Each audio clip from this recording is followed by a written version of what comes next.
आणि अमय सर आणि इनाज थँक्यू. तुम्ही म्हणालात तसं हा जो पहिला चित्रपट असेल तर खूपच करेक्ट चित्रपटाने तुम्ही सुरुवात करताय असं म्हणायला हरकत हो, हो. नाही. त्यामुळे फर्स्ट स्टार स्पेशल कॉंग्रॅच्युलेशन्स आणि Thank all you. The best तुम्हाला. Thank you so much. Amey sir, मी तुम्हाला विचारू इच्छिते की तुमचं नाव नेहमीच दर्जेदार कलाकृतींशी जोडलेलं असतं. पुन्हा एकदा साडेमाडे 3 सोबत जोडलं जाण्यामागचं काय हेतू होता आणि तुम्हाला हा चित्रपट कसा भावला? काय झालं ना चालू आहे का? हॅलो. साडेमाडे 3 पहिला हा टी व्हीवर सुरू होता आणि तुम्ही बघत होतो. तो बघून झाल्याच्यानंतर मी नीनादला फोन केला की आपण साडेमाडे 3 2 बनवूया, रिमेक करूया आपण. तर तो म्हणला ठीक आहे. म्हटलं थांब मी बोलतो. तर मग मी अंकुश आणि सचितला फोन केला. तर अंकुश आम्हाला भेटला. आम्ही डिस्कशन केलं. मग आम्ही सचितला भेटलो.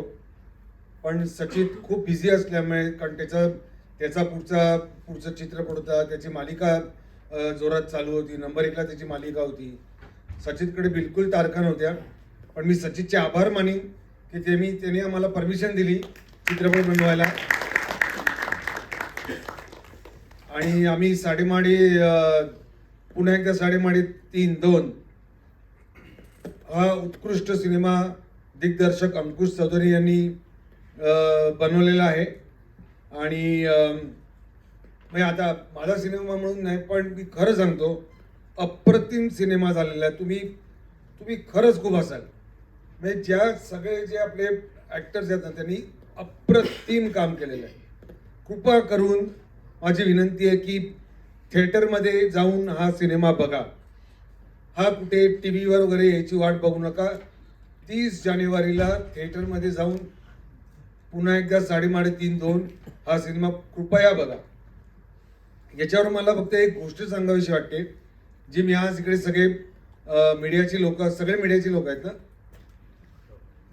तर मला एक गोष्ट फक्त बोलावायची वाटते, ज्याचा मी निषेध करतोय. सॉरी, मी फक्त अगदी एक गोष्ट मला सांगायला पाहिजे, कारण इतर निर्माते गप्प बसतात. मी गप्प बसणार नाही, मी बोलणार. विषय असा आहे, पुन्हा एकदा साडेमाडे 3 2 हा सिनेमा मी इतर 3 चित्रपटांसाठी 3 वेळेला डेट चेंज केली की नको, तो सिनेमा येतोय, त्या सिनेमाला डेट मिळू दे, त्याला थिएटर्स मिळतील, तो सिनेमा चालेल. त्याला मिळून दे 2-3 आठवडे, त्याला 4 आठवडे मिळू दे, त्याला तो चालू दे, आपण नंतर येऊ. असे मी 3 सिनेमांसाठी डेट बदलली. आत्ता मग 3-4 दिवसापूर्वी दिग्पाल लांजेकरनी ऐतिहासिक सिनेमा त्याचा, जो 16 ऑगस्टला येणार होता, जो ऑलरेडी अनाऊन्स केली होती 16 फेब्रुवारीला, म्हणजे पुढल्या महिन्यात जी फिल्म 16 फेब्रुवारीला अनाऊन्स केली होती, त्याचा पोस्टर लॉन्च झालं होतं. त्याचं सगळी अनाऊन्समेंट झाली देखील होती, त्याचं काम पूर्ण झालं होतं. आणि त्यांनी अचानकपणे 30 जानेवारी अनाऊन्समेंट केली. कोणाला विचारलं नाही, कोणाला सांगितलं नाही, डायरेक्ट अनाऊन्समेंट केली. मी जेव्हा दुसऱ्या दिवशी मला दाखवलं नीनादनी, मी दिग्पाल लांजेकरला फोन लावला. म्हटलं, अहो माझ्या चित्रपटाची तारीख मी ऑलरेडी अनाऊन्समेंट केलेली आहे, हे तुम्ही करू नका, हे चुकीचं आहे. ओ अच्छा, सॉरी तुमची आहे का फिल्म? मला हेच कळलं नाही, तुमची आहे का फिल्म म्हणजे काय? जे इतर कुठला बाहेरचा निर्माण असेल तर असो. त्यानंतर त्यांनी मला सांगितलं की नाही, डिस्ट्रीब्युटरचं म्हणणं आहे. म्हटलं डिस्ट्रीब्युटरचा काही संबंध नसतो, चित्रपटाची तारीख हा प्रोड्युसरचा कॉल असतो. नाही सर, मी म्हटलं तुम्ही तारीख बदला. म्हटलं तुमचा मोठा सिनेमा आहे, तुमचा सिनेमा देखील चालला पाहिजे, तुमचा सिनेमा देखील थिएटर्स मिळू दे. आणि मी ऑलरेडी माझी डेट अनाऊन्समेंट मी केलेली आहे, तुम्ही आता असं करू नका, एवढं मी बोललो. म्हटलं तुम्ही तारीख बदला आणि मला सांगा, मला कळवा तुम्ही. नाही सर, मी तुम्हाला कॉल करतो. दुसऱ्या वर्षी मी फोन केला त्यांना, त्यांनी माझे फोन तेव्हापासून उचलले नाहीत आणि आजपर्यंत उचलले नाहीत. मी विषय सोडून दिला. पण मी ह्या गोष्टीचा निषेध करतो. मी फक्त ऐतिहासिक आणि महाराजांवर जो चित्रपट आहे म्हणून मी गप्प आहे.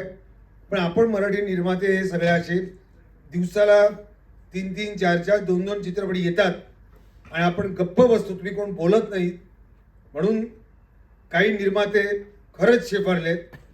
काही निर्मात्यांची मस्ती उतरायला पाहिजे, त्यांना बॅन करण्याची गरज आहे.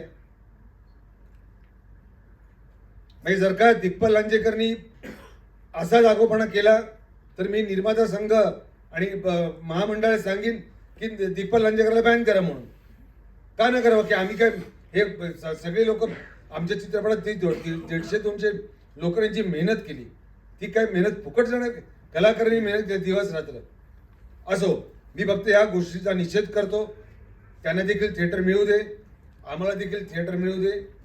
आणि अंकुश चौधरी आणि आमचे सगळे कलाकार यांचे मी खूप खूप आभार मानतो.